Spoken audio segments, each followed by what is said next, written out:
Cool. Welcome, everyone, to the Rolling Rainbows LGBTQIA plus culture in tabletop gaming panel. So before we get started, first of all, in the spirit of reconciliation, Carnicon acknowledges the traditional custodians of country throughout Australia and their connections to land, sea, and community. We pay our respect to elders past, present, and emerging, and extend that respect to all Aboriginal and Torres Strait Islander peoples today. So, welcome everyone. This is going to be an exciting panel. We've got an amazing lineup of panelists for you today. So, alrighty. First of all, we're going to go around the table and introduce everyone. So, if we can move on to the slide number 3, that would be beautiful. Yay. Alrighty, so first of all, I'm Stevie. I'll be your moderator for today. I am the founder of the Melbourne LGBTQIA plus TTRPGs Facebook group and Discord group. I am the forever GM because I wanted to play more TTRPGs, and the easiest way to do that is to be the forever GM because that's the quickest way to get lots of people at the table. And finally, I am a Critical Role fan, which is kind of how I got into all of this. So I'm pretty new to this whole scene, but I'm excited to be here, and I'm excited to be here with this amazing panel of experts in this field. So, Alison, let's kick off with you and your introduction. Hello. I'm Alison. My pronouns are she, her. I am a freelance TTRPG writer and illustrator. I am a mod and instructor for the RPG Writer Workshop, which is this Discord and website that has a lot of workshops for emerging writers to, learn the gist of how to do everything. And I am award-winning because I have won 2 Silver Ennies, one for the Uncaged Anthology and one for the RPG Writer Workshop. So yeah, I do a lot of the writing and designing and art side of things. And we are super excited to have you here today, Alison, and the wealth of expertise that you bring to this panel. Wade always is tech run, so V, right. Go ahead. Well, hello guys, gals, and non-binary pals. My name is Violette Francesca, or V for short, and short I am. I am fairly new to this space. I would say I've been playing TTRPGs, more specifically D&D, for about 4 years now, closer to 5. Been running my own campaign, been creating a lot of content as well, which I'll get into a little bit later. But for the main thing, I am your resident gremlin and dice goblin. I have way too many dice and not enough at the same time. But outside of this, I do a lot of work in the employment field. I'm a disability employment consultant, and I'm also the chair of the Pride Committee at the company that the parent company that kind of stuff, Gen U. And yeah, currently I'm playing in about six campaigns, including my own. So playing in 5, DMing 1, and there's that. Are they all weekly or? Mostly weekly. One of them has dropped back down to fortnightly because the DM has a bit of wants a bit of a break every week. But yeah, so I still have my Fridays, but. There's that itch of but maybe I could fill it in with another day. But yeah, so I guess, like I said, I have a lot of homebrew stuff that I have created, but none that I haven't released just yet. Yeah, that's me. Well, we're super excited to see what comes out of that amazing and creative brain of yours. So looking forward to that when it does hit the world. So we're super excited to have you on the panel as well, V. So welcome. Alrighty, and moving on. So last but not least is Luciella. Hi everyone. My name is Luciella. My pronouns are she, her, and they, them. I had a little bit of a crisis pulling together this slide because I would normally introduce myself as a game designer and illustrator. But then I thought, when was the last time I had published something? And I think it was pre-apocalypse. That's fair and valid. So I have been taking it easily lately, and mostly just playing video games and staring at other people's pets. But before then, I got started writing content, D&D content, publishing on DM's Guild, and later moved on to creating my own tabletop role-playing games. And worked with Alison as well on Uncaged and several other projects. Just looking forward to having a chat about queer gaming. Awesome. It is so wonderful to have you here as well, Luciella. I'm a big fan of your work, and I can't wait to introduce you to the wider community if they haven't already heard of you, which seems strange. Alrighty, so thank you everyone for your wonderful introductions. We might jump back quickly to Alec since he's back here, and hopefully he's... So just to clarify, you got nothing of what I said earlier, or It was like you were underwater. Oh, well, right. Sorry for the hassle, y'all. Again, hi, my name is Alec. He, him, they, them. I am. I like to think of myself as like a multi-class in many things. A lot of them surrounding like D&D and organizing. So I have a passion for playing, running, and just like giving other people the opportunity to play and run D&D. I am an administrator, moderator of Melbourne Adventures League, which is like a community of people playing organized play D&D. In the before times, we had 8 venues across the greater Melbourne area, and even now, like even as we moved online, we have like dozens of games a week. And I also participate in, because the whole thing about organized play is being able to participate in like lots of events and what have you. So I am a frequent fixture in many online Adventures League events. And I do, love talking about the community aspect of both that and just also like the community Stevie runs. Melbourne. I can never remember if the TTRPG comes before or after the LGBTQIA, but one way or the other, that wonderful community as well. And yes, games are my passion. I can vouch for Alec's wonderful organizational skills. I have collaborated with him to put on events for the community that I run, and he is invaluable with his knowledge of systems and organization. So, he's kind of my rock in the community. Thank you so much to you.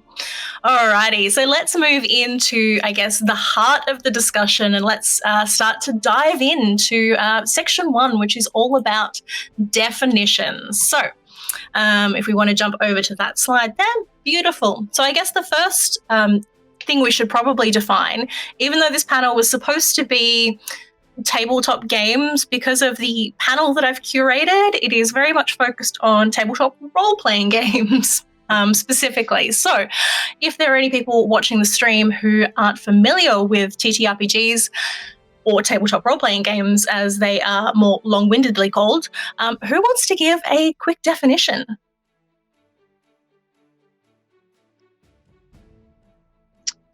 My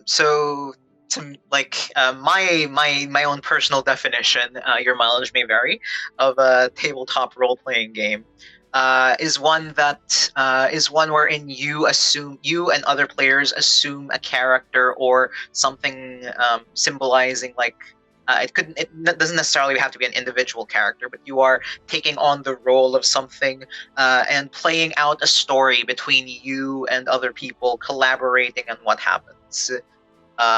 Maybe slightly more freeform than a board game, but I'm just trying to think of how those definitions overlap. Yeah, we won't get all Wittgensteinian about what is the definition of a game exactly, because that is an entirely different philosophical discussion. Does anyone have anything to add to Alec's definition? It's definitely like a very broad thing, so it's very hard to define, but like even with Alex's definition, I agree with most of it, but I also want to point out that some tabletop RPGs are solo. And you can just play it on your own, and it's still a tabletop role-playing game, which is just kind of wild to me. But that's how one of the forms that TTRPGs can take. And I'm pretty sure that solo TTRPGs have actually seen an uptake during the end times, such as they are. So we are very grateful that they exist. People. They're fantastic. I love them. Yeah, you've actually designed a couple, haven't you, Luciella? Yes. Yeah, I've made a few. Yep. Well, there you go. So Hopefully you're seeing an uptick in the number of downloads on those games during these times. Alrighty, so if no one else has anything else to add to what is a tabletop role-playing game, let's move on to diving in a little bit more specifically. What does LGBTQIA plus culture look like in tabletop role-playing games? Well, I think I'll go for this one. From my experience, which I'm sure other people can pitch in their own.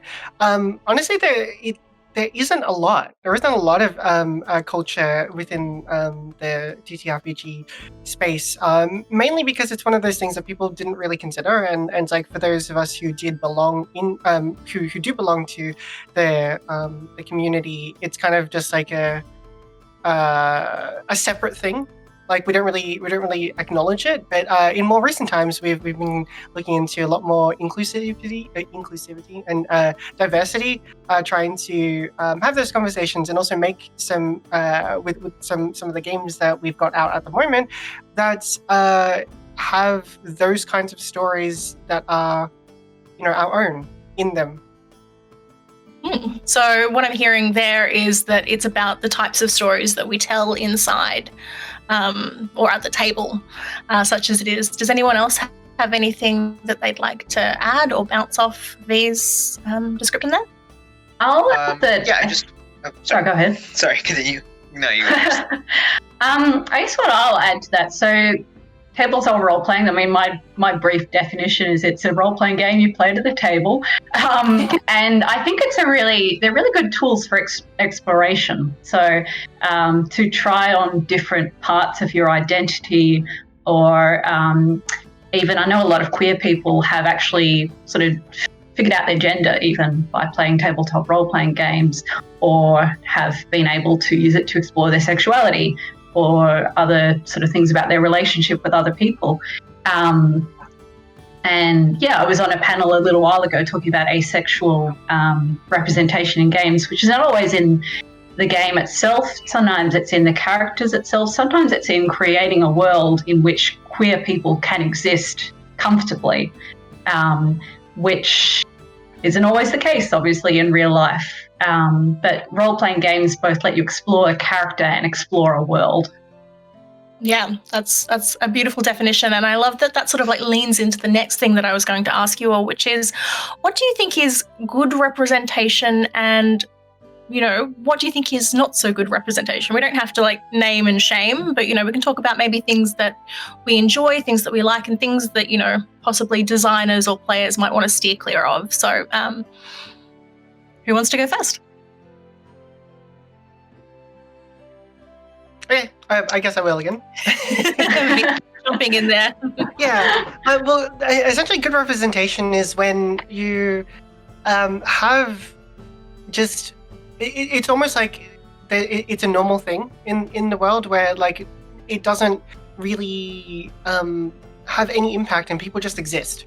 That in the story there's people of all different walks of life, and it's just there, and there isn't really any comment on it or any like spotlight shone on it, because like that's just how the world is. And then when we get into the not so good is when it's like made such a big deal of that there is like, oh, there is that like one character that ticks that diversity box, like look at them, this their story is all about that thing, and it kind of detracts away from who they are as a character. Yeah, and they inevitably die. Yes. Please don't fridge them.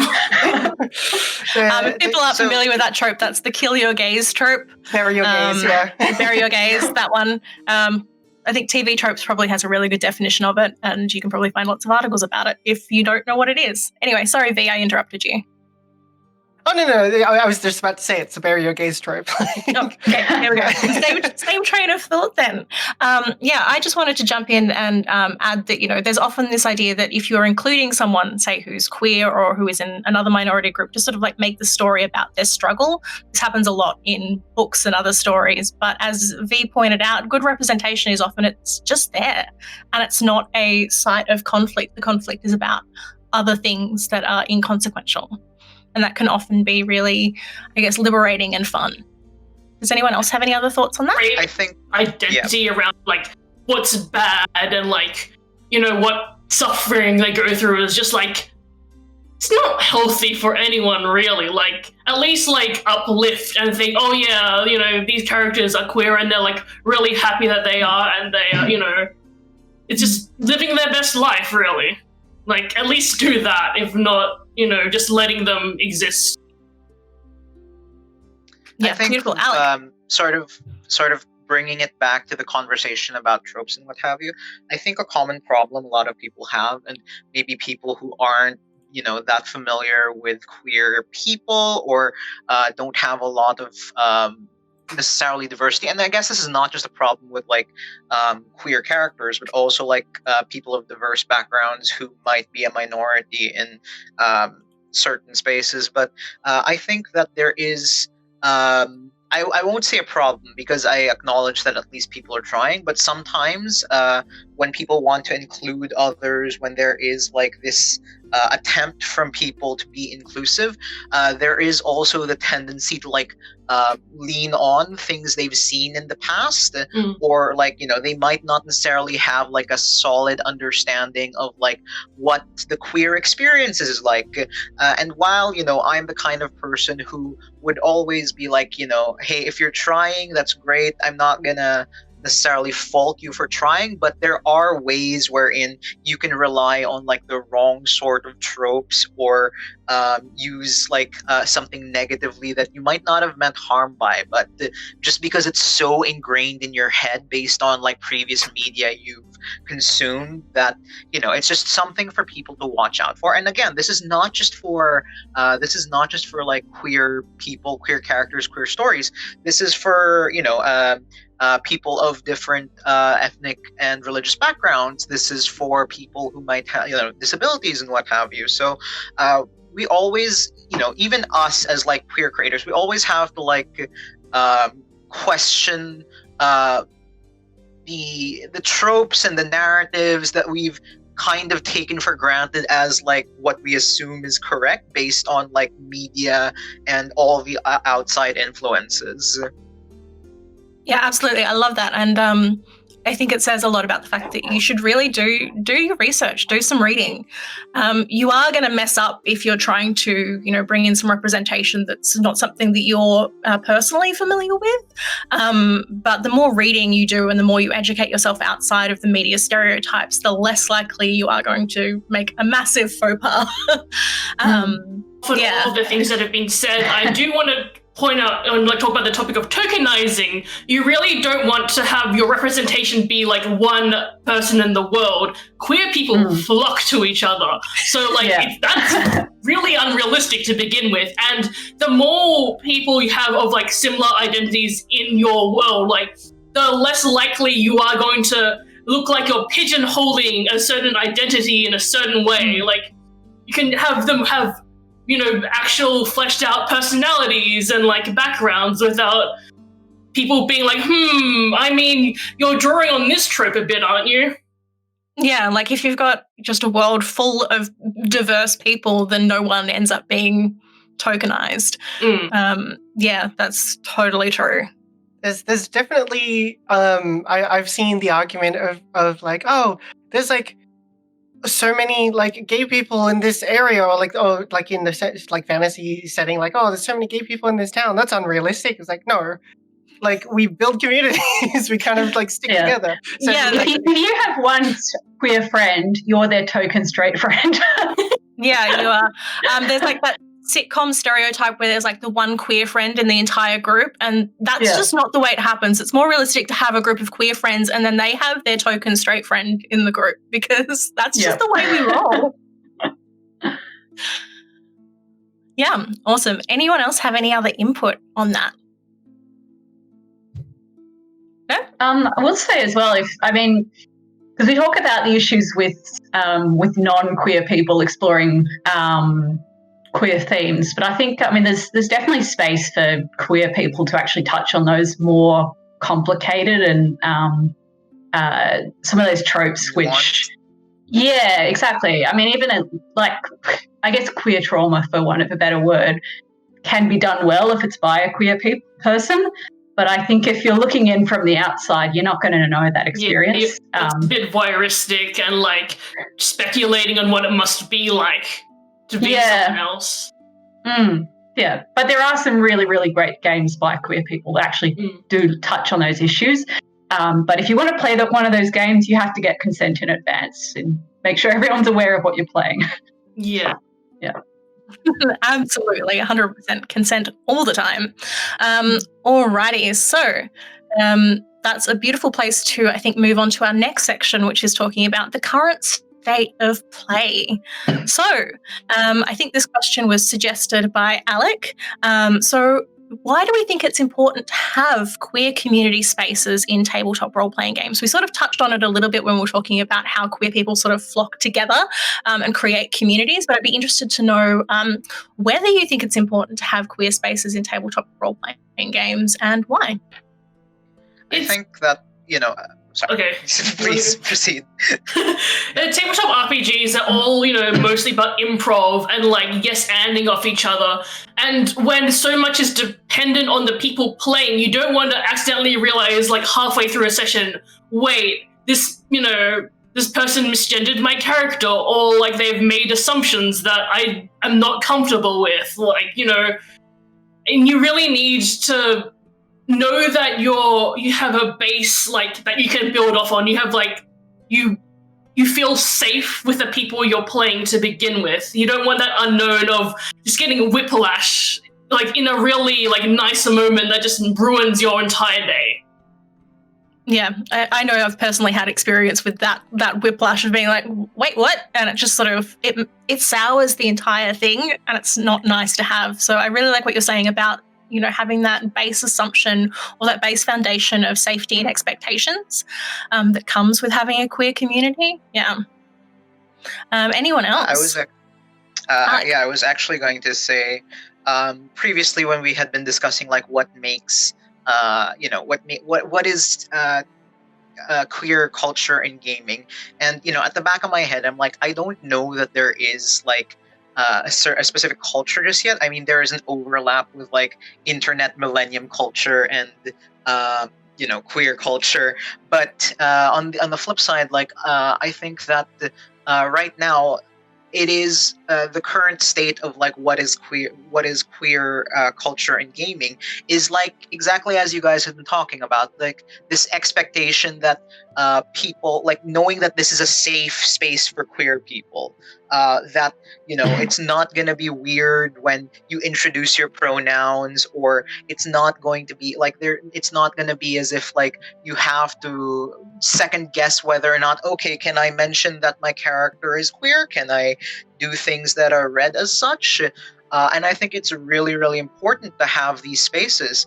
As I said, I am an organizer for Adventures League, and Adventures League communities, they're pretty much, although they're organized play, they're pretty much like self-sustained, and I've been in like 6 conventions since lockdown, and I'm so glad to be seeing more and more like the culture shift of like online play, and how like for example, in most of the servers I join, everyone, even without being told, puts their pronouns on like right by their name tag, and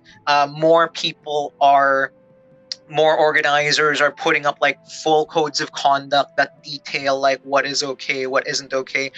The safety tools in gaming are very widespread now.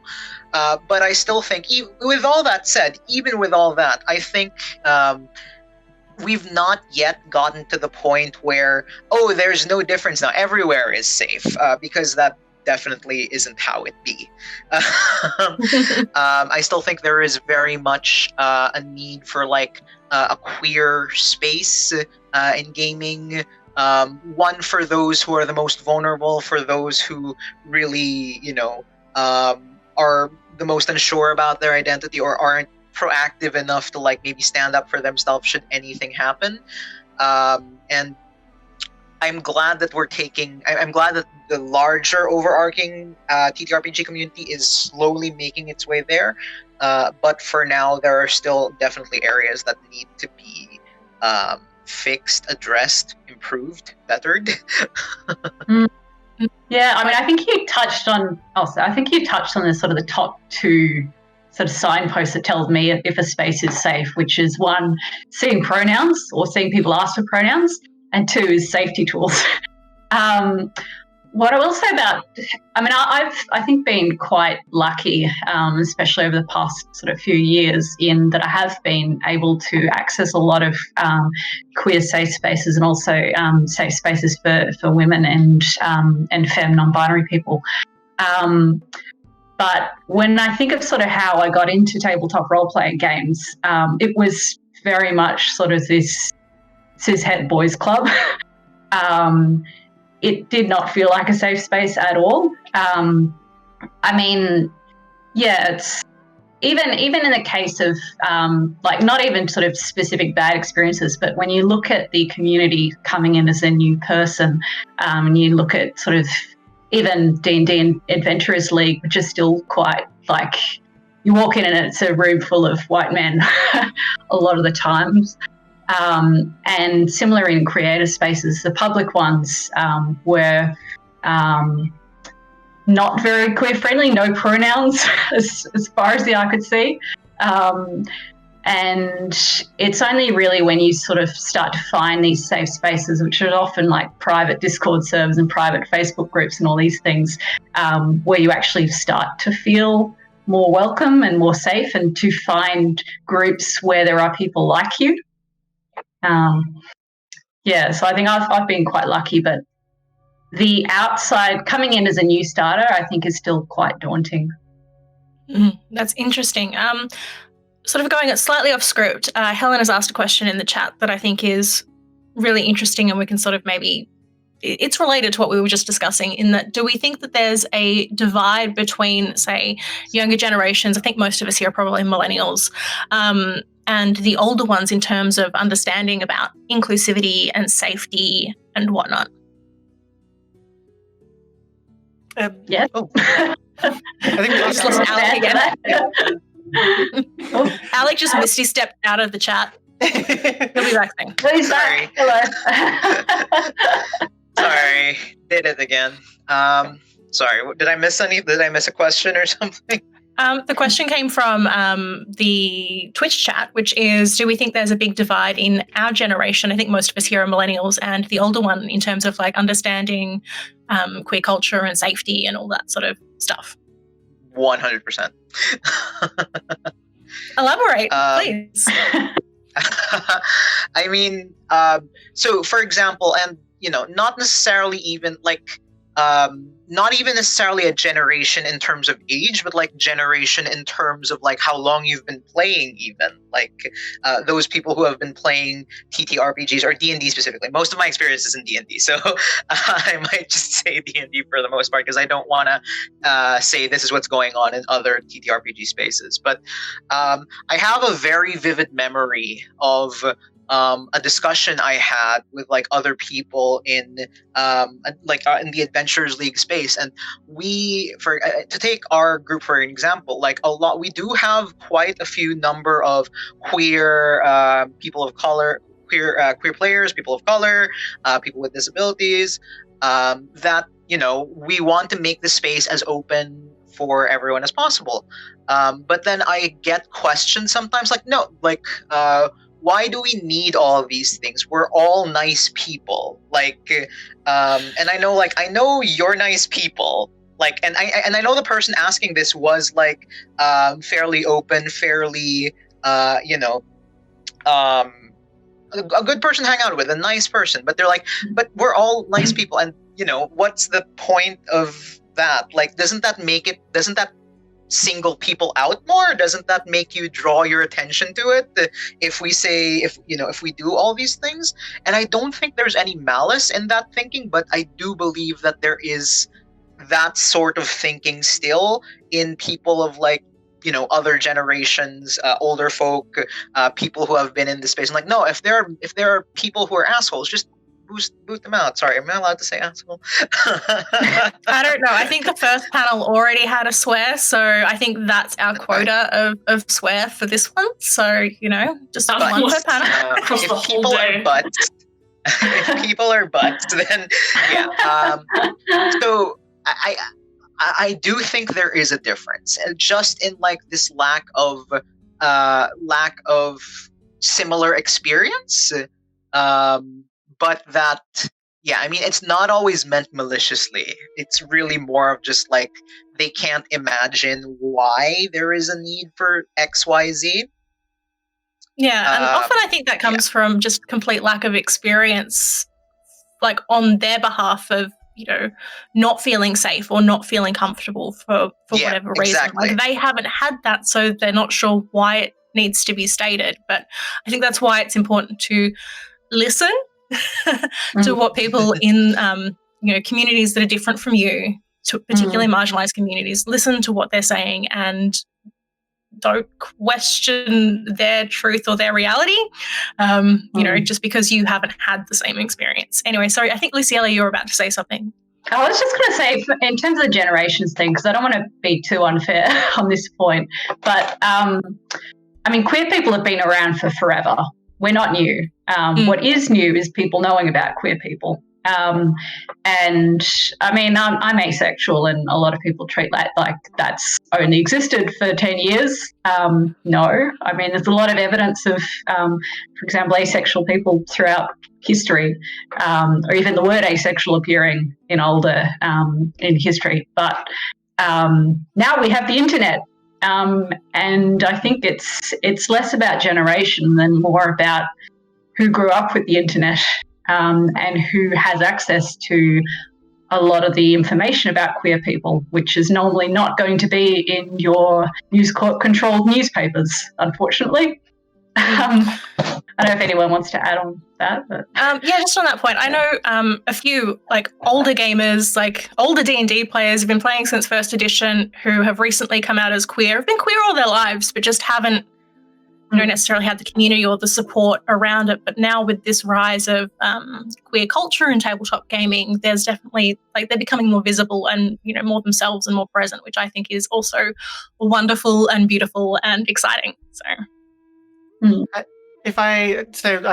add on this, because I work in a lot of the corporate environment, so there's a lot of people who are older than me, coming from different generations. There's a lot of stuff that they don't understand, and just getting a bit sidetracked here. But as part of what I do in the Pride Committee at my work is we roll out what's known as Rainbow 101 training.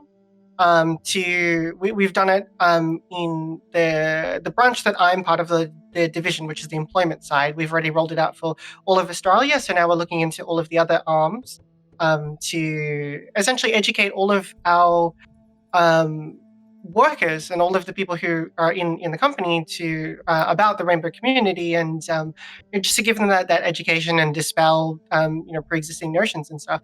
And something that I definitely get, which has been brought up before, it's I just treat everyone equally, everyone's the same, we're all human, and congratulations, you're a decent human being. You're a decent human being. That is baseline respect. It's yes, but there are other things that you do need to know. And something that had actually come to my attention very recently within the past few months is that there was a very small division in the company called Gen U Gamer. And I was like, there's a gaming division in this company? Nobody told me. And nobody told me? Yeah, but what's great about Gen U Gamer is that it's they help people from all ages with disabilities and other conditions, and use gaming, particularly tabletop gaming, as a way of expressing themselves, as a way of learning employment skills and socializing and all that stuff. And they actually came and approached the Pride Committee and said, like, hey, we've got this great idea and we want to run it by you first because we need help with it. So we want to make a specific program for people of the LGBTQIA plus community to run specific games where it is just for them. How do we do that? What do we need? We don't want to do it wrong. And so I rolled them out with the training because they actually hadn't had it before. And their first game has already happened, and they are full. Like they filled the That's table. amazing. And they're looking for applications for the second one. And they just, like, all of them there are millennials, apart from the person who runs it, but a lot of them hadn't had much experience with our community. So there was a lot of questions in the training, which I loved because I want people to ask questions. And yeah, and it's a wonderful thing for me to say that it's very successful. That's amazing. I really love it when workplaces and stuff incorporate gamification into their trainings and their programs as a way to really engage and like deep dive on those skills. And it's beautiful to have that Venn diagram of like gamification and queer stuff and like tabletop role-playing games smack bang in the middle of that. So that's really awesome to hear. Beautiful. So we did get a little bit off track there as we sort of like talked about generational divides and differences in expectations and access to the internet and whatnot. Did anyone else have anything they wanted to add on that before we dive into the next question that I have for you all? All good. No? Beautiful. So what do we think are some of the best leaps forward in terms of inclusive gaming? Now, we've talked a little bit about safety tools, or at least safety tools have been mentioned a little bit, but we haven't taken time to define what they are, what they look like, and how they can be used. So maybe we should jump into that first. Who has a great definition or, a definition of safety tools that they'd like to share? Safety tools are about consent. Well, go ahead. One sentence. Done. Let's move on. No, I mean, I think it's split up into getting consent beforehand in terms of lines and veils, things that you want in the game, that you don't want in the game, or that you want to, like, can exist in the game well, but you don't want to focus on. The X card, which is about basically, it's the equivalent of a safe word, is the simplest way of sort of explaining it. So it's basically tap on the X card if you want to remove an element from the game, and that just lets you basically withdraw consent, or if something comes up that you hadn't sort of discussed beforehand, you can use that. And also debriefing tools that let you actually discuss afterwards and figure out if there's any issues or anything that you particularly liked. And aftercare, I guess, as part of that. So yeah, I mean, it's basically, yeah, I mean, I treat it as it's safe words. It's all the tools of BDSM basically, but considering that words can harm us as much as anything physical. And sorry if we're not allowed to discuss BDSM on this family-friendly panel. I don't know what the limits of Twitch are on that, so we might move on, but I take your point on board and I love it. In terms of going sort of like, okay, so we've sort of assumed the premise that safety tools are important, but some people might be thinking, but it's just a game. Why do we need to be safe? Well, this kind of goes into what my thinking of safety tools are. And, when playing a game, when we are engaging in this sort of activity, we all do this because we want to enjoy ourselves. I don't think I know, maybe there are, I'm not going to judge, but I don't think I really know of anyone who goes playing a game because they hate it and wish to punish themselves or anything like that. If you are one of those people, I apologize. I'm just saying you're not very, common aside. But so, we all, like most of us play these games to relax, to fulfill like some sort of fantasy, to find enjoyment and pleasure in it. And often, often that's easy enough, easy said and done. But the other thing we have to remember with RPG games, especially, is that they're a little more open than like your traditional board game or like other board games that have like a set path, which is the beauty of role-playing games. Like most of the time there is like this freedom and open-endedness to it. But with that freedom comes more risk of things potentially unforeseen that would be something that completely derails your enjoyment. I believe safety tools are these ways wherein, we obviously don't have to go through like your whole life story, or you don't have to like tell me all the things that upset you. However, much like what Luciela was saying with consent, that you know that for this game, we are promising that we want to make this all as good and fun an experience for everyone as possible. And these are the ways you know that the safety, having safety tools are some ways that you know that that we value, that the other people playing value your enjoyment and value you being here as part of the game.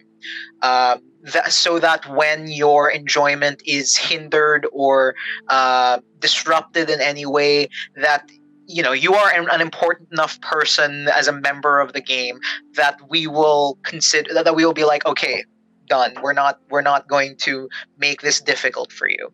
So safety tools are not just like, obviously, yes, I 100% agree with all the BDSM comparisons.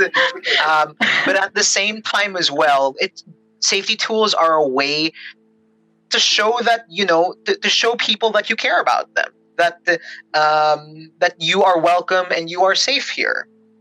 For lack of a better word. Yeah. So I am sorry if I made it weird, but No. yeah, I mean, I think that all the time. Like, I try not to call it. Yeah, you just said it out loud. You said what we were all thinking. Yeah, it's things like, if I can give one of my lines, I don't want people flirting with my character unless we specifically discuss that beforehand. So, one of the lines I will say is, don't flirt with my character. So that's, as you say, that disrupts my enjoyment. And there's a whole heap of things that might come up in game, whether it's things like homophobia or transphobia or racism even, which, you want to say upfront whether or not that's going to happen. Absolutely. And One of my speaking of lines and veils, I like to compare them to content warnings that, they, just so you kind of like know what might happen, or like what is a possibility. And it's a nice, like, because tabletop RPGs are so freeform, so like improvisation heavy, like the lines and veils allows you to have those topics in the game, but under your control. You get to determine how severe they are, how veiled, how explicit they are. And it means that it's not like a very binary of, oh, this is in the game, I don't want to interact with it, or this is in the game, or this is in the game and I'm fine with it. Safety tools allow people to adjust and like refine on like how they experience content within games. So you can have games that do delve into really dark and heavy topics, but still have people enjoy them.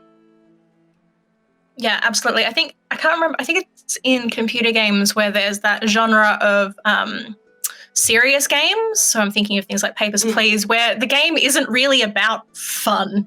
It's teaching you something else. And like sometimes that happens in TTRPGs, but I feel like we definitely lean more into the fun and let's be safe rather than, trying to have some sort of realistic experience or simulation of, whatever. And I think people sometimes do get hung up a little bit on, historical realism, whatever that might be in their head, or, trying to simulate the world when it's not. These games aren't about simulation. And even simulation games don't, like video games don't perfectly simulate the real world, because then they wouldn't be fun. Yeah, that was a little bit off topic, but go on, Alec. I mean, I completely agree. But the other thing I was thinking of is that this is like, simulations even, they simulate the real world. But at the end of the day, it's still tied to like fun. Like it might not be like the typical fun someone has, but there is enjoyment being derived from it by some people, and it's totally valid to want to be like super super realistic and like into the nitty gritty of everything, counting every ration you eat, every day that travels, detailing all of that, accounting for every instance, and that is a completely valid, enjoyment for someone. So like having this realism, having these maybe like uncomfortable themes still tied to like someone's enjoyment, and safety tools basically just go, let's make sure this is everyone's enjoyment. Yes, here. absolutely. Definitely. Yeah. I'd love to hear what some people's favorite ways of ensuring that there is safety at the table. We've talked a bit about, getting people's consent. How do you like to do that? I know I personally like to send out an online survey with just like a list of questions and topics that people can be like, I'm totally okay with this, or I'm okay with this as long as it's off screen, or no, this is a hard line for me, and just get them to mark those boxes, because I feel like it's very non-confrontational. It's, it's not asking them to bare their heart and soul at a table, for example, if they're not comfortable doing that in particular. But I'd love to hear other people's suggestions and ideas of what they do at their tables. So I'll start. Mainly for me, it is just having that conversation of, what can we expect? What do you want? What don't you want? And just having that premise before you start the game just really sets it up for the rest of the session or the rest of the campaign, where we know that, all right, well, we're never going to approach these topics, or these are things that we want to see in the game. We want to see more of this or more of that, and tailoring that experience for the people at the table, because as we mentioned, at the end of the day, we just want to have fun. So for me, it's all about the premise, like putting right at the start and prefacing the entire story of like, this story will contain these things. Like, is there anything that you want to see and you don't want to see? Yeah, and I think it's also important to make it malleable as well. Like, if at any point in time you are suddenly for some reason uncomfortable with something that you didn't think you would be or weren't expecting, because you can't predict everything that's going to happen at a table. It's kind of the nature of the game, I guess, sort of like making everything renegotiable at any point in time. So, yeah.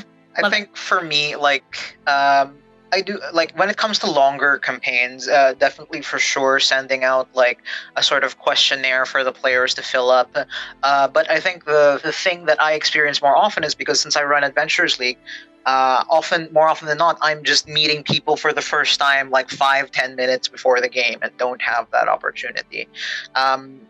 When playing online or even in person, one thing I like to have is online, it's on my lobby, like on my Roll20 or my Foundry lobby, that should there ever be, like, if there's anything you need me to know beforehand, please tell me. Like if you have themes and topics that even, the slightest hint you might have a problem with, let me know. But the other good thing about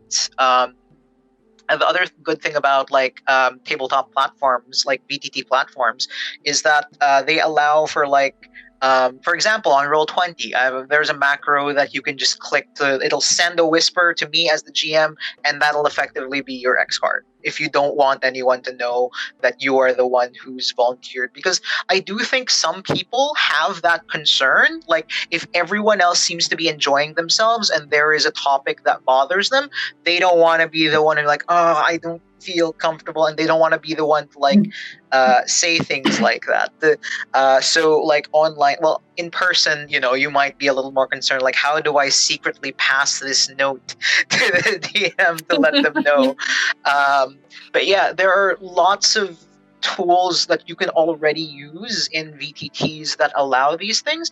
And I think just another thing that I've learn to do as a GM is just be more proactive. Like when someone goes quiet, then who has been previously talking, or if there's like a slight objection that might have gotten missed by people. I think more often than not, as the GM, it's better for you to be the one double checking, going, hey, like, all right, guys, let's settle down. Are you okay? XYZ. Like, is this all good? Is this all on board? Because whether we like it or not, the GM sort of has like not an authoritative role, but like you're the sheepdog wrangling a facilitator role. Yes, the facilitator role. So unless you're playing a GM-less system. Oh, well, yes. Again, I apologize. My thinking is kind of skewed towards D&D for the most part. But yeah, like, you don't even have to be the GM. Like, you as another person, it always helps to double check. Like, maybe not do it so openly if you worry the person will be, confronted by this and be like, oh, no.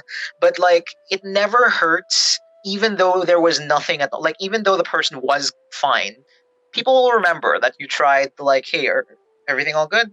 Everything fine? Yeah. Sorry, I feel like that was a really long-winded answer for just like no, it was great, and checking on everyone.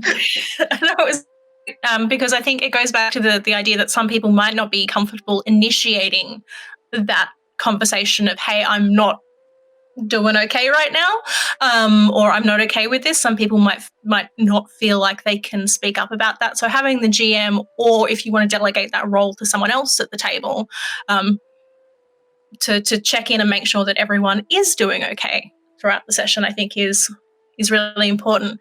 Alison, did you have any thoughts on safety tools and what sort of safety tools you like to use?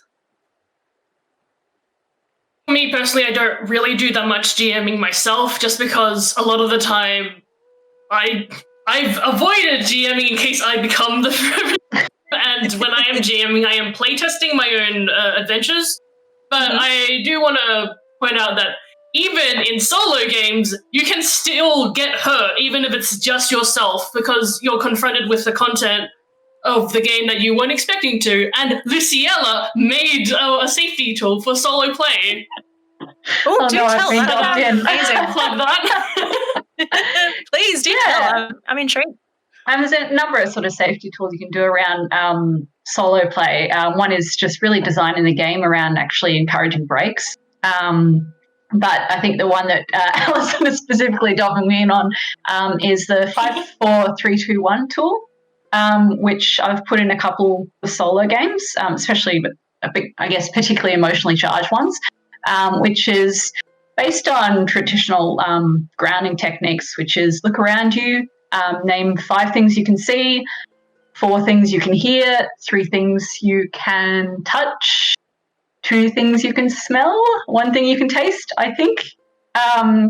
And yeah, it's just a grounding technique to sort of get out of the moment if you're feeling particularly sort of stressed. Because you mean I shouldn't spend 6 hours in a journaling solo TTRPG with no breaks? Probably not. Yeah, I mean, some games are definitely more intense than others.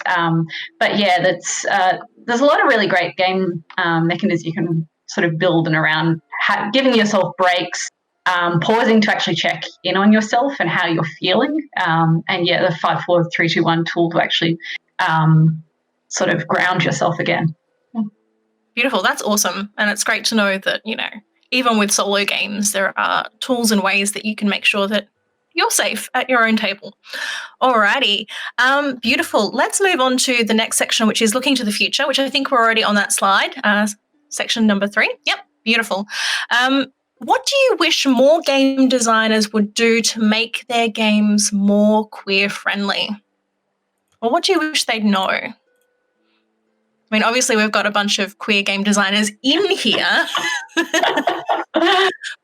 I guess one from me is queer friendly doesn't always, well, often means LGBT friendly or even LG friendly. So, I mean, when I ask about games that are queer friendly and specifically asexual friendly, I'm often recommended ones that specifically, Monster Hearts and Blue Rose. Not to name names, which I just did, but it's okay. They're made by big companies. I can pick on them. Or actually, Monster Hearts isn't. Sorry.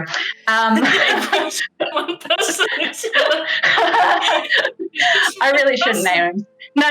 They're both Monster Hearts in particular. I think version 2 of it really did a lot to address some of the issues in version 1, which is around making it seem as if asexuals didn't exist or everyone is inherently sexual. But at the same time, I think not all games are. If your game isn't meant for the entire queer community, that's probably okay, but don't necessarily label it as queer friendly if it isn't. But if you do want to make a queer friendly game, really sort of think about all the multiple parts of the queer spectrum, which is making sure it's trans friendly, including non-binary friendly, that it is friendly to same gender attracted people, but also to bi and pan people, and considers asexual people. And also if you can look at different relationship structures, which there's a bit of overlap there with the queer community. So yeah, I mean, that was a long-winded ramble. I do apologise again for naming names. No, that's totally fine. It was going to happen at some point. Going back to looking at different relationship structures, one games, Luciella Coven does this really well and really explicitly by diving into the different types of relationships that you can have that are neither romantic nor sexual, and sort of building the role play around that. Down, so Luciella, why did you do that? I took it down because I felt bad about myself, but go on and praise it to the internet. I apologise, I didn't know it was taken down. But I personally loved it, so there you go. That's my recommendation for it. What do other people think about what game designers might do or might know about making games that are LGBTQIA plus friendly? For me, and I say this a lot, is research. Do make sure that if you are going to create something or write something that is relating to something that you are not familiar with, so not just for the rainbow community, it can be anything of drawing upon a different culture or anything like that. Do your research, and if that still doesn't come, that doesn't give you a conclusive little database of knowledge, talk to people. Get involved into different spaces and just ask, hey, I don't know much about this. I don't want to seem offensive or anything like that, but I want to know about all of these things. Asking those questions to get that knowledge will help you better write a more inclusive game because you have a better understanding of it. Not looking at the media and just being that show did this thing or this game did that thing. It can be drawing upon bad influences, for stories that have written something with not representation, or the I'm trying to think of the word, but the best interest at heart. And you're just all right, well, I'll do something like that and end up offending a whole bunch of people. It's just do your research, please. Yeah. I think Relics did this quite well in at least the version of the game that I got to play at IrcanaCon earlier this year. They had whole sections that had really great definitions and were really explicit about safety tools and whatnot. So that's another way that you can sort of just add that into your material, and it was quite well researched. So so I've just seen that Steve's in the chat. Yes, Relics, woo. Alrighty. Does anyone else have any thoughts on what they wish game designers would do more to make games more LGBTQIA plus friendly? Can't hear you, Alec. On a rant, as you say, but I feel like it would be the exact rant that I was going to go on if you didn't do it. So, Hello. What Luciella said. I'll add one more then that's just come to mind. Put a space for pronouns on the character sheet because, as I said before, pronouns and safety tools top 2 indicators that you actually want queer people to feel at home in your game. Actually, Yeah, that's absolutely. a good It's point a that really reminded me signpost. of something Sorry, go else. on, Alfred. Please refer to people in your game with they, them as a neutral. I fucking hate it when, like, playbooks for games are like, oh yeah, and he or he, and sometimes they're like, and she, and that annoys me, even as someone who just uses she, her pronouns. Like, that's you understanding that, like, talking about some ambiguous player with he, him pronouns is bad, but you're not making the step to go, maybe I should use neutral they, them. Anyway, that's my rant. There's a I love great when they sketch that decide which class is she, her, and which class is he, him. Yeah, definitely. Yeah. There's this really great sketch. I can't remember the comedian who was like, he or she is only ever said by men James who A. fully Caster. intend on saying just he, and then at the last minute remember that she exists. But you know, women and other people use a James A. different word, Caster. which is they. They. So yeah. And I mean, like that's something that I do in my games is like when introducing a new character or that their players have not met before is always neutral pronouns until they get to know the character, and sometimes it stays neutral pronouns because they don't know and they don't ask.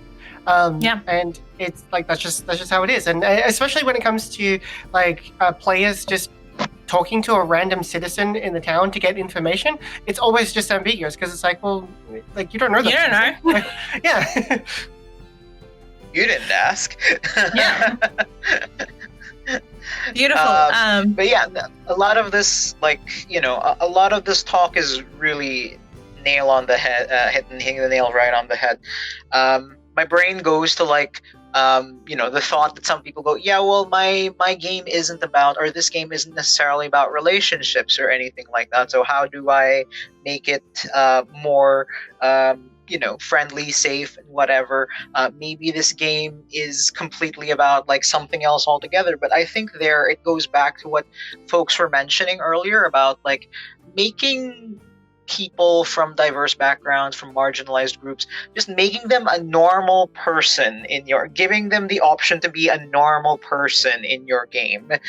Your game could be all about some eldritch horror, and you know, you have no time to really think about like other how your character interacts with like certain players or what their gender identity or sexual orientation is. But at the same time, it's like having the option for that to be a thing and not limiting people to be like, there is this assumption that, oh yeah, you there is this assumption of heteronormality or anything like that. Just like small things like that, not necessarily, they don't necessarily make it like an LGBT friendly game, but it's already like a step in the right direction to make this so that you don't alienate your potential players.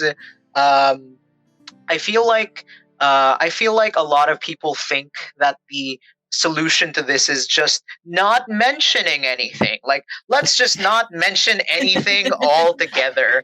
That is a big red flag, actually. Like, this is the best way to approach this. But if you don't talk about pronouns, you don't talk about safety tools, you don't talk about definitions or anything like that, like that's going to be a red flag to the queer community. Like, not quite the thing you were expecting.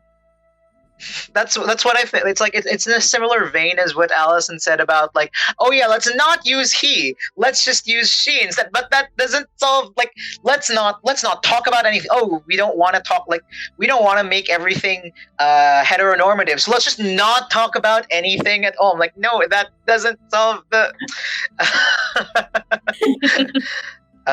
yeah, sorry, continue. No, beautiful. I love all, like, everyone's gone on like their own individual little rant so far, and it's beautiful, and I'm here for it. But we are hearing mine with safety tools of BDSM. Look, someone had to go there. It was gonna get said, and here we are. You set the bar high. It's like it's up here now. Like, we're all trying to meet that. That was where we peaked. Let's move on to the next section, which is all about recommendations. So we've been talking a lot about, queer gaming. So let's jump into what some of the recommended games that you folks might have. So I believe the first person let's have a look at is Alison. What do you recommend? I only have one recommendation because Erasure is it's a game that's very visceral and personal to me, even if by design it's not really meant to be played because of how quickly it can be a very uncomfortable game. It's a game made by my friend Jess, Angry Nerd Girl, and it's all about like characters having like truths and lies, and then like having their truths be changed into lies as like their identity gets erased because everyone else have like thought that a lie is what they really are. And it's just this it's really a lovely game that really hit home to me as someone that is on the ace and arrow spectrums of like having your all your everything that become of a lie just because it's how you keep yourself safe. But also it's also a game about like, well, it's not all like doom and gloom because you can still like have people like save the people that have been erased, but it's definitely a game that you look through and you think, wow, this is really powerful. I'm not sure I want to sit down and play this with people. But yeah, I love it really a lot. And so it's free on itch.io, and all proceeds go to the Trevor Project if you do decide to buy it. That's wonderful. It sounds like it's sort of more on the in the area of being more of a serious game than... Definitely. Yeah, that's awesome. That's something that everyone should definitely check out. So it's free on itch. Yeah, and it's the only one that I'm recommending just because it's just such a visceral thing that like I can't put anything else next to it without it being an incredible whiplash. And like, yeah, this just means so much to me. Beautiful. Thanks, Alison. That's definitely worth checking out by the sounds of it. Alrighty, so moving on to the next lot of recommendations from Alec.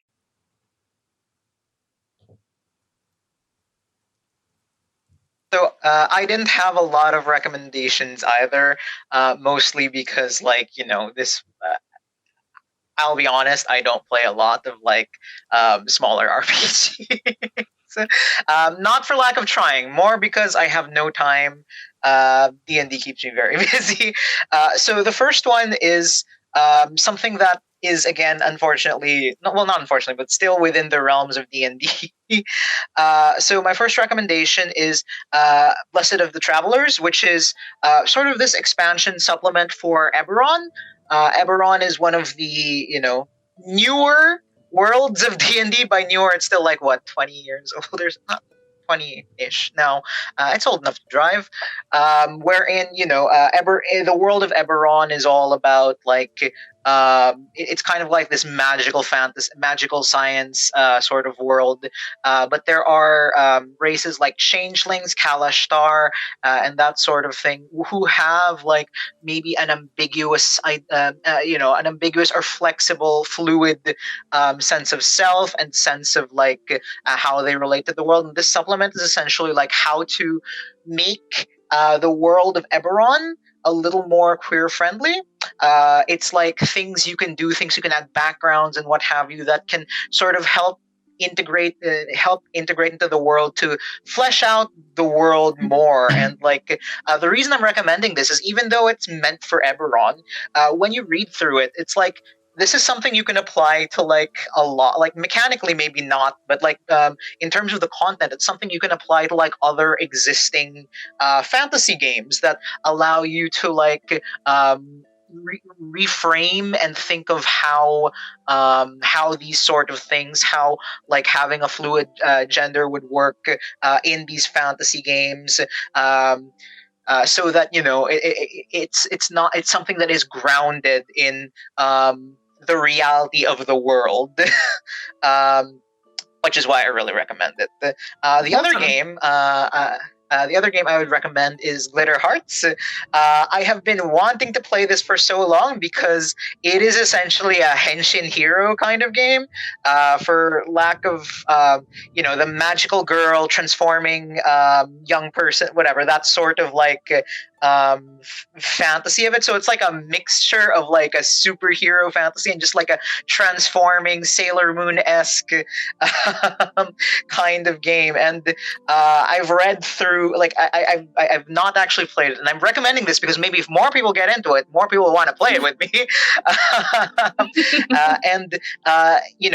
The game itself is very much focused on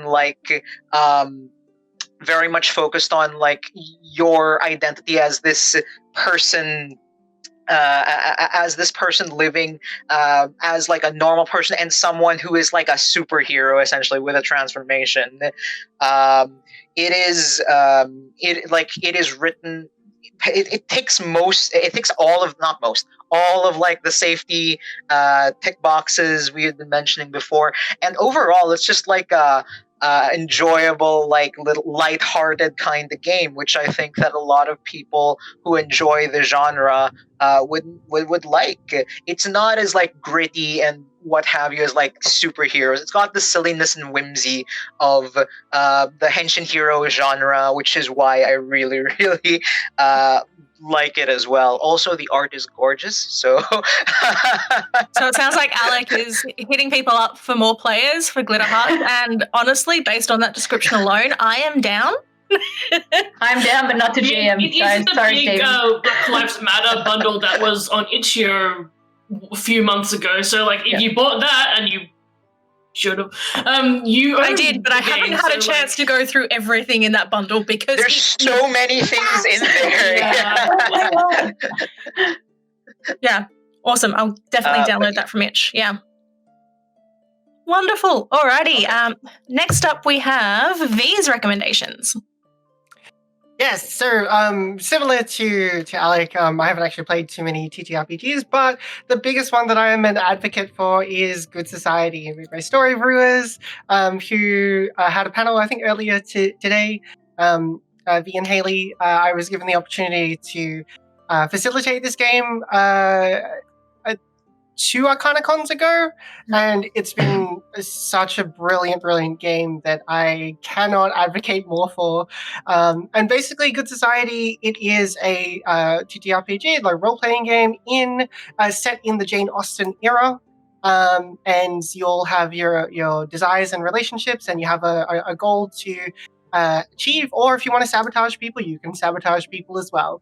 But what's great about Good Society is the way that you set up the world, because you can set it up to be however you want it. You set the genre, it can be high drama, can be comedy, can be a farce. With farce is very fun because just anything goes. But what's great about it is you can also set the way society works in terms of their gender roles. Now, you can have it as a historically accurate game, but you can have it in a completely different gender role. So, like, I've actually had it where we ran a matriarchal system where everything was the opposite, and it was beautiful because we had, all of the men basically had to defer to the women. The women were the ones who were running around and doing all of that stuff, and all the men had the dance cards and had to be asked for dances, and it was beautiful. It was like one of the, like, I only had one game that I ran of that having a reversed system, but like I've had pretty much all of the games that I ran were equal gender roles. So it even though you're playing in a very historical period, the gender roles didn't really matter. It's just like anyone in power, and it's just a lot of fun. Especially I love getting to the rumor and scandal phase, because that's where you can sabotage everyone and throw them under the bus, and you can like write letters and frame people, and it's just a whole lot of fun. So if you ever get the chance to look into Good Society, also has beautiful art. It's a really nicely done book. They have quite a few expansions that have come out that add in. There was the bigger expansions were sensibility and swordplay that adds in like vigilante, like masked people and dueling and stuff like that. And then the other one was Pride, Prejudice, and Practical Magics that introduced potions and magic into that era, and yeah, a whole bunch of other expansions that really changed the world that you can play in. The other two recommendations that I have are D&D focused, and they kind of move a little bit outside of the rainbow space. But the first one is the Half Race Handbook, and that is by Linda Van Hoy. It's on DM's Guild for just under $4. It's $3.95. So this one actually delves into the idea of your biracial characters. Where you have your half elf and your half orc, and naturally they are. You assume that the other half is human, but what if they aren't? And so this book goes into that. So it's about mixing races, and you take your dominant trait, your recessive trait, and so it really gives you a lot more customization to make those diverse characters coming from different cultures and different backgrounds. The last one is it doesn't actually have a nice picture. That was just the promo one, so I just put that one out there. It is the class modifier module by Gabe James Games. It's a bit of a mouthful to say. That one's free to download, and this one I like because it removes the whole thing in D&D for racial bonuses, and it puts it into class bonuses, and it really goes into what does your character do, like how do they how do you justify their their physique, their technique, and all that stuff. So it goes into things like how strong are they, how hardy are they, and so it really just boils it down to who the character is, rather than what they were born with or what their class entails. Beautiful. Yeah. My knowledge of Gabe James comes from TikTok, where everyone has just decided that he is some sort of mystical being from the Feywild. And that's just, everyone's just rolling with it. And his stuff's really cool. Beautiful. Moving on, last but not least, Luciella. Awesome. My turn to embarrass Alison. I mean, this is they pointed at yours out earlier because I knew this was coming. Yeah, you're getting a preemptive revenge. Yeah. This is the revenge and scandal phase of the presentation. Yep. Look, one thing I love, if anyone doesn't know about it, itch.io is a wonderful website where you can buy indie games, both digital games and tabletop role-playing games, as well as I think they have books and a bunch of other stuff, which I don't know that side of it. But it is a fantastic place for indie games. And the fantastic thing about indie games is that they can be on really niche subjects. Like a lot of major RPGs try to cover a whole bunch of ground and like try and make it a game for everyone, make it super customizational, make all of these different options for players. Whereas I find there's plenty of really great queer indie games on itch that are just sort of addressing some very specific experiences, which means we have a small number of asexual and aromantic themed games on there. So this is where the first one, as I said, I have to embarrass Alison, and now it's my revenge because she got in first. A space I don't know. I guess I'll talk to it. This is a solo game. Or I think is it just solo, or did I just play solo? Tarot journaling game. Solo journaling game where you are playing the role of an asexual character, interacting with people who may or may not be asexual. You don't necessarily know that coming in, and it basically lets you sort of plan out your interactions with them or imagine how they might go. So to some extent, it's like practicing your social interaction. So people with social anxiety will be very well prepared for... Yeah. Having friends. Yeah, it also means that while you're sitting alone in your house, staring at other people's pets on Discord, you can pretend you have friends.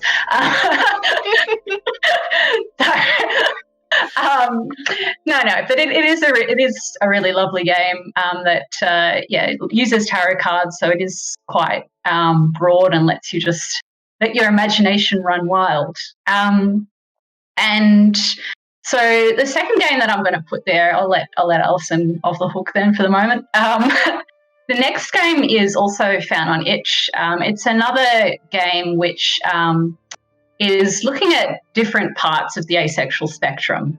So the collection is called Romantic, but what it is, it's a selection of micro games which, similar to Erasure, which Alison talked about earlier, you don't necessarily play this game, and to a certain extent, you can still get satisfaction just by reading it, and because what it is, it's a set of micro games about different. Like there's one about grey asexuality, there's one about demisexuality.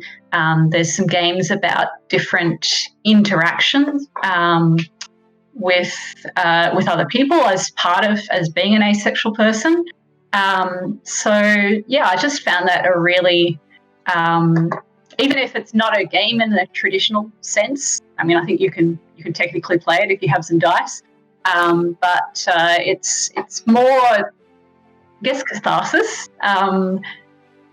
Reading about someone else's experiences and how they align with yours, it is very relatable. And the third one, which I should probably talk about quickly because I've been rambling for a while, For the Queen. This is the game that I would recommend for anyone new to tabletop role-playing games because it is incredibly simple to start off with and it has safety tools baked in. So very simple premise. You are escorting the Queen on a voyage to a neighbouring country where she's trying to broker a peace with that country. And you're going on this journey and she's chosen you because she knows that you love her. And you can be whatever gender in this game. You can define love however you want. And it's essentially a set of prompts that you respond to and build out your character. Is that another solo or? It's solo plus is what I would say, because you can play it alone, but generally you play it in a table, sort of taking turns drawing cards. It works either way. Beautiful. So it's flexible in that regard. Yes. Yeah. Wonderful. I'm fascinated to know if there's any academic scholarship on this phenomenon of TTRPGs that are not really meant to be played. Like, I'm fascinated by what the scholarship would have to say on that. Just my academic mind is like, whoa. Alrighty. Let's move on quickly because we are quickly getting to the end. So now we throw it open to chat. We probably have time for maybe one or two questions from chat. So if you're on Twitch and you want to ask us a question, we'll give you some time to type in your questions. And while you're doing that, we might give our wonderful panelists a chance to spruik their own work. So jumping over to Alison, tell us about the stuff that you do. These games are volunteer. I already programmed for you. So we already know about that space. I don't know. Yeah.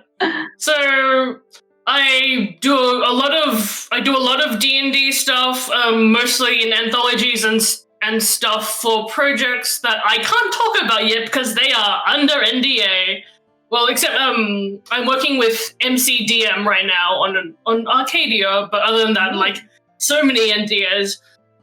So I can only really talk about Then Came the Rain, which was an adventure I wrote last year for D&D on the DM's Guild. If you go to DM's Guild, you can just search Alison Huang and you will find my stuff. It's fine, there's so much. Prolific is one way to describe you. Yeah, definitely. A space that I don't know already, Luciella already mentioned, it's about asexuality or in general just being a part of the queer community that isn't necessarily accepted or like it's always gatekept by other parts of the community. like asexuality, aromanticism, non-binary people, and even pan and bi people. The bonds that tie us is a GM-less game about relationships, about how they form and how they fall apart. It's a game that's not specifically about like aromantic people, but it's very aromantic inclusive in that like romantic relationships aren't any different from platonic or queer platonic relationships. So that's generally the stuff that I make. You can find me on Twitter at Drazillion. My email is alison.y.hua@gmail.com, and my itch.io page where a lot of my stuff can be found is Drazillion at itch.io. Fabulous. So just waiting for some questions to come in. Let's move on to the next person. So Alec, tell us about your stuff. Hiya. So, welcome to the most chaotic page on all the slides, but hi everyone. So I do a little, most of the time I am just an organizer slash GM, which is why I didn't know what really to put here. So I will start off by shilling Melbourne Adventurers League at the very least. Like I said, I'm lean into your strengths. Yes, I am an admin there. We put on it slowed down because of the pandemic and what have you. But we always have games every week. We're always looking for new people, and while it's not like explicitly a queer space, we do make sure we are as inclusive and friendly as possible. We take that sort of thing very, very seriously, and it is enshrined in our code of conduct, and we've had more tools to make sure that people read the code of conduct and see that this won't fly if you don't follow suit. The other reason I'm super busy is because I'm also a professional dungeon master, and I'm part of the Dungeon Master for Hire team. So I am a dungeon master who sometimes has paid games, and if you want me to run a game for you, most of the time, if I'm free, I will. I love running for people in general, but if you're the kind of person who just really wants a GM and can't find one, hit me up. But last thing on my my slide is I also have a couple of things that are just waiting to be pushed out onto DM's Guild, so I thought might as well include them. One of them is Adventurers League, so that one is waiting on the final approval from the AL gods to let me actually push it in. And I am you can catch me on AlekiButt on Twitter, as well as Instagram. You can email me at alecweber@yahoo.com. Technically, I own most of the Alec Webers on Yahoo and Gmail, so probably you might just get me by sheer key smash. I made sure to get as many of them. You'll get Alec. I made sure to get as many of them as possible. Alec Weber, Alec.Weber, Alec F. Weber. All of those are mine. With the exception of Alec Weber on Gmail. Who is that person anyway. and why can't you have it? Yeah. But you can also just find me on my website, alecweber.com. And yeah, that's me. Beautiful. Thanks. Usually I would also promote my commissions, but my drawing tablet broke, so none of that. That sucks. I'm done So for real the now. moral of the story is hire Alec as a DM for your games so that he can pay to get a new drawing tablet. Yeah. There you go. Exactly. Next person, last but not least, is Luciella. No. Me, sorry. There's me and then Lucia. That is okay, but I don't really have too much to spurk. a lot of my stuff is still in development, which I hope I will be able to release in the coming years. I am hoping to compile the campaign that I'm currently running, which is called The Seekers of the Flame. And I think there's some of my players in the chat. So there you go, guys. That is the logo for our game. I just created it not too long ago. Beautiful. Also, some sort of public declaration that she's working on the campaign guide for this. Yes, yeah. So, I fully intend to compile the entire campaign. It is an epic campaign from 1 to 20, into a book, which will include all the stories, pre-made characters, all that kind of stuff, and all of my homebrew content, because I've created a lot of homebrew content with magical items, and I've even created a race in there as well. So all of that will be in the book for Seekers of the Flame. I don't know when it's going to come out. It's going to come out some point in the near future. But I'm working on it. Otherwise, you can find me on Twitter. That's where I'm most active, which is at Cakelet with an underscore, because someone took Cakelet, so I had to put the underscore in there. What is it with these rude people stealing our online? I know, right? And otherwise, you can reach me at my email, vgcfrancesca@hotmail.com. Or otherwise, if you are looking into the corporate space for a few other things, you can also try to contact me through GenU, so GENU. That's the main company, and you can approach the Pride Committee about some things. So there you go. Beautiful. Thanks so much, V. And now, finally, Luciella. Awesome. And then we'll get to the questions. We have a couple of good ones from chat. Good thing about having a rare name, you can pretty much just Google search my name. But I am on Twitter at Luciella. That's why I'm Brazilian on Twitter. Yeah, you thought it through. I didn't. But anyway, so as I said, I started off on DM's Guild and later also moved on to itch.io. So the two titles on the left are my most well-known titles, which are, let's call them poop posts, because I think we've used up our tolerance for swear words, which is also why you have the censored version of Poop Bird Poop Fight. Yeah, it used to be. Those two poops used to be a different word. The DM's Guild was like, hey.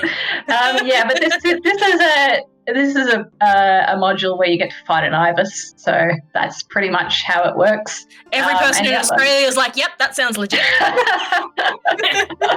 Yeah, just watch out for the magpies, though. They will get you. Yeah.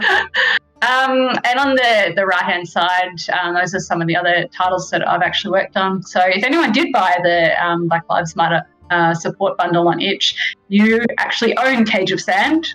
So that is a solo plus game. So if you wanted to try any solo games, you can also play that with multiple people. But it's very much playable by one person. As are, I think, all of the ones that I've put in that picture there. So it's solo plus, you can either play it on your own or grab one or more friends. But yeah, if you are interested in any of that, follow me on Twitter or at itch, and I will eventually get around to publishing more stuff. Once the apocalypse is over, surely. One day. Beautiful. Alrighty, so just quickly before we wrap up, we do have a couple of questions from the chat. Incan Stories asked, is there a collated list of your game recommendations somewhere that we can access? No, not yet, but we can put it in the Discord. That's easy. I can do that after we get off this call. And a question from Helen, do you find that your games where you have featured NPCs who are more diverse, say in sexuality, gender, identity, etc., has inspired your players to create more diverse characters? I will go first in this one. Shoot me. Yes. So in the game that I run, there are a lot of NPCs of all different genders and sexualities, which kind of just normalizes it, and the characters are a lot more the players are a lot more comfortable with just playing into that. There are some of the characters who are romancing NPCs, and it's one of those things where it just is, so people are comfortable with talking about it. But on the flip side, as a player in my 5 other games that I play in, everyone, like all of my friends, will know that I will always play a character who is part of the Rainbow community, and because of that, DMs have tailored things towards me, so that it's something that I would be that I would enjoy. Like my characters having interactions with people that they're attracted to, rather than other things. So like it's definitely helped that because I'm so open with my own sexuality, that the DMs have been able to tailor that towards me. So you're slowly making the games that you play in more and more colorful.